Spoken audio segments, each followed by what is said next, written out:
ಇವತ್ತು ಅಪ್ಪು ಅಣ್ಣವ್ರ birthday. So ಅವ್ರನ್ನ ಹುಡ್ಕೊಂಡ್ ಬಂದಿದೀವಿ ಅಂದ್ರೆ ಅವ್ರ ಪ್ರೀತಿನೇ ಕಾರಣ. ಅವ್ರು ಎಲ್ಲೇ ಇದ್ರು ಅವ್ರನ್ನ ಹುಡ್ಕೊಂಡು ಹೋಗುವಂತ ಪ್ರೀತಿ ಹತ್ರ ಮಾಡಿದಾರೆ. ಅವ್ರ ಹತ್ರ ಮಾಡಿದ್ದಾರೆ.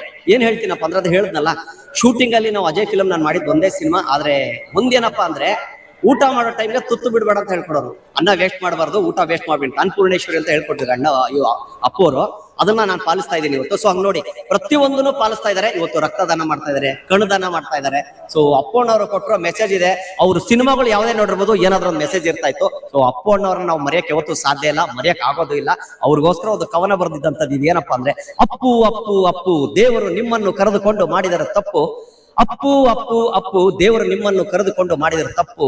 ನಿಮ್ಮನ್ನ ಪ್ರೀತಿಸುತ್ತಿದ್ದ ಆ ಅಭಿಮಾನಿ ದೇವರುಗಳಿಗೆ, ನಿಮ್ಮನ್ನ ಪ್ರೀತಿಸುತ್ತಿದ್ದ ಆ ಅಭಿಮಾನಿ ದೇವರುಗಳಿಗೆ ನೀವು ಕಾಣಿಸದ ಆ ಬಿಳಿ ಪಡದೆ ಇನ್ನು ಮುಂದೆ ಕಪ್ಪು ಕಪ್ಪು ಕಪ್ಪು. ಆದ್ರೆ ಅಪ್ಪು ಎಲ್ಲರ ಮನಸ್ಸಲ್ಲಿ ಹೃದಯ ಗೆದ್ದಿರುವ ಅಪ್ಪು, ನಗುವಿನ ಸರದಾರ, ನಮ್ಮೆಲ್ಲರ ಪ್ರೀತಿಯ ಅಪ್ಪು ಅಪ್ಪು ಅಪ್ಪು. ಇಷ್ಟು ಹೇಳಕ್ ಇಷ್ಟಪಡ್ತೀನಿ. ಅಪ್ಪು ನನಗೆ ಇವೆಲ್ಲ ಇದ್ರು ನಮ್ಗಿರ್ಲಿ ಅಣ್ಣ.